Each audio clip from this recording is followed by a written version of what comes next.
Guys, it's that time again. 2021 album of the year, and before you get stressed in the comments, this is just my albums of the year, so you should all know that this is the correct top 10 albums of the year, and I don't want to hear any arguments in the comments. Right, before we even get into it, a quick word from the sponsor. Today's video is presented in partnership with Turtle Beach. Now, Turtle Beach, they're the #1 brand in gaming audio, but I've been using these for years because I spend all day with a headset on, and these are by far the most comfortable headphones that I have found anywhere. If you want to take a look at the range, click the link down in the description and use my code to get yourself a discount. Right, before we get stuck into the top 10 honorable mentions time, starting off with the guys had a banner year. It's Alchemist and Boldy James with Bo Jackson. I've not even heard the new Tecmo Bowl record yet, so I've got to listen to that as well. But what a year these guys have had. Vince Staples with Vince Staples, again, narrowly missing out in the top 10. Cracking stuff. Mac Homie, 2 records. Pray for Haiti, which got a lot of press and a lot of people talking about it. And then Balance Cho, which I don't think I've heard anybody speak about. Go and listen to that album. It's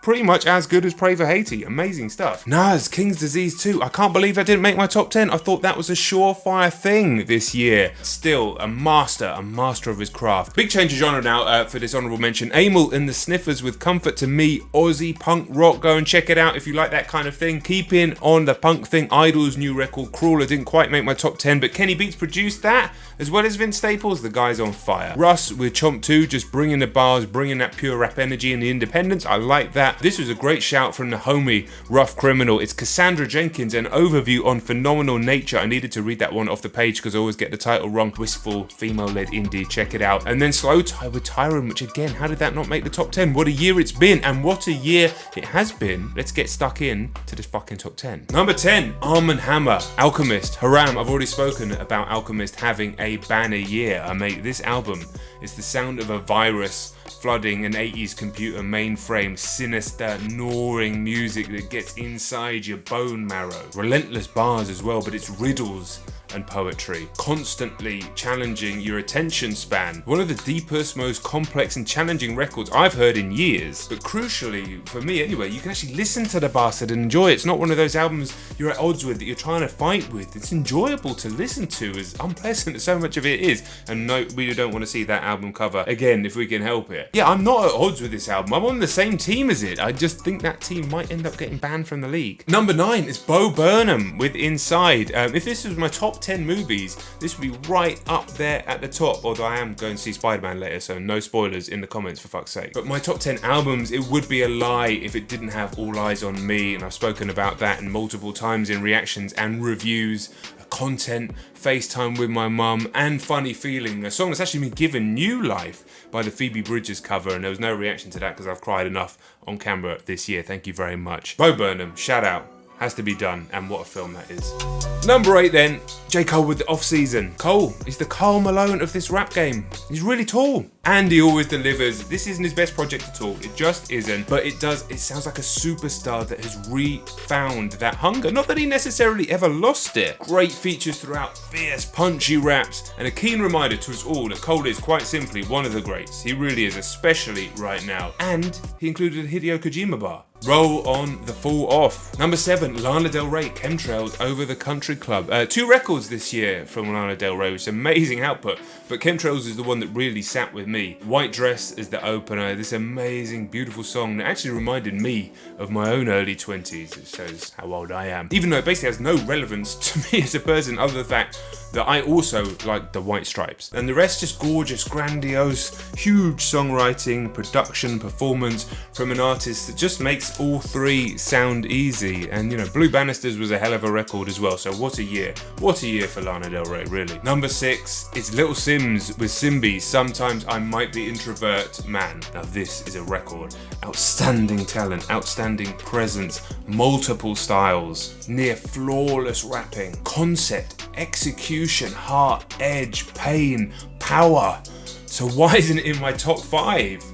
It's just been that kind of year. But honestly, this actually could be one where I'm looking back in 12, 24 months and it ends up being one of my most vital albums from 2021. But the truth is, I've just not been going back to it as much as some of these other records. Top tier of rapping globally. Top 5 then. Number 5, Tyler the Creator with Call Me If You Get Lost, DJ Drama version. That's the only version. This album has actually been kind of fucked up for me. Let me tell you why. Quite honestly, I hit someone in my car while listening to this record. Did I repeat that? I hit someone in my car while listening to this record. Now, he was okay, I was okay. I was driving to jiu-jitsu in my car, as I always do, and I was listening to What's Your Name? And this crackhead literally just ran out into the road, 2 feet in front of me, nothing I could do. I went to stop, I almost stopped in time, but I didn't, I hit him. He got up, ran off.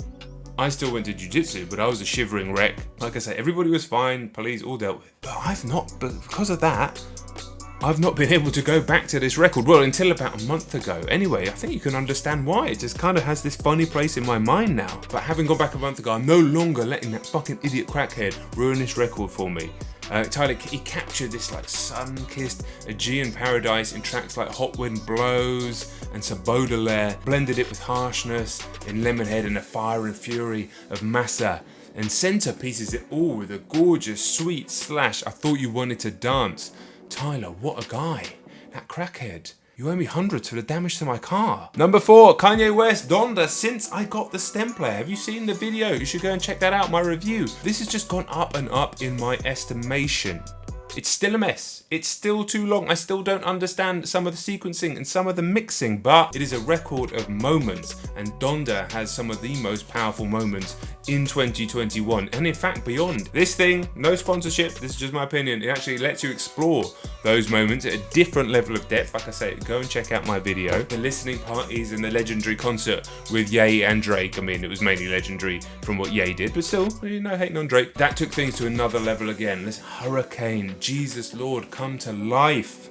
Donda is a seminal project and one that will live forever, long after this year has gone. Number 3, Dave, Santan Dave, We're All Alone in This Together. Honestly, I didn't think this would be topped. Dave, he feels like he speaks directly to you when he raps. It just hits differently, and that's before you even talk about his bars, his punchlines, his wordplay. The concept of this record this time is the soundtrack to a movie, but it's less on the nose than Psychodrama, which is like him literally talking to a therapist. It's actually a producer, but that doesn't matter. Instead, it just explores different sounds, different ideas, and different sides of Dave, both as a person and an artist. The dance sets the tempo. That was actually my most listened to song this year, going by Spotify Wrapped. In the Fire establishes the pinnacle of UK rap across 2 generations, I would say, because you've got that incredible Gets verse in there and Gigs killing it as well, along with Manny, Fredo, and of course Dave. Only criticism, if I had one, the melodic tracks in the centre of the album don't really live up to Location with Burna Boy from Psychodrama. That was just a real moment and kind of elevated Dave in a different type of way. But guys, we are witnessing one of the most exciting British artists ever. We're on the journey right now, so let's just embrace it and enjoy it. Number 2, James Blake, Friends That Break Your Heart. This was number 1 on various versions of this list. I've been chopping and changing. Honestly, it's almost like a joint winner type situation, to be honest. But here we are, Friends That Break Your Heart at number 2. What a special record. This is James embracing his inner superstar, but also sounding as vulnerable as we've ever really heard him. I've personally found a lot to relate to in so many of these tracks. Funeral, Say What You Will, and oh man, the production, the self-harmonies, the performance, man, the melodies on this fucking album. I said it at the time when I reacted to this, and the video is out there. This felt like, the last time I felt like this, reacting to an album, was Blonde, and the 2 albums actually share a lot of DNA. It's a borderline masterpiece. I may end up at that summation upon more listens. You know, these things take months, even years to really come to a proper opinion on. This is an album with the kind of depth most artists would kill for, and to be honest, just aren't capable of. And it might end up being the album that stays with me longest from 2021. Somehow, this album, this incredible album, got beaten. In 2021, it got beaten because number 1, and it had to be Silk Sonic, An Evening with Silk Sonic. It just had to be 7 songs of absolute perfection from 2 of the most brilliant artists of this generation. Anderson .Paak now propelled into true superstardom, partly just by association with Bruno Mars, but also, and more importantly, by his just incredible performance on every single moment of this absolute classic. It's just so rich from start to finish. The songs that require tens, if not hundreds of listens to truly appreciate, yet every single one of them is just so absolutely immediate. It hits you straight away. It's rare to have music like that. And it does veer, knocking on the door of parody at times, it does, but the songwriting is so good, the instrumentation is so fucking good, that it doesn't even matter. Just listen to Put on a Smile, just listen to Smoking Out the Window, just listen to After Last Night. Guys, a stunning record that just leaves you begging in the rain for more. A stone cold 10 out of 10. It had to be my album of the year 2021. What a year it's been.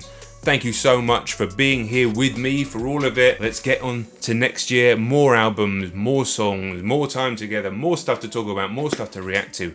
Once again, thank you so much. That's it. I'll catch you all very, very soon. All right, peace.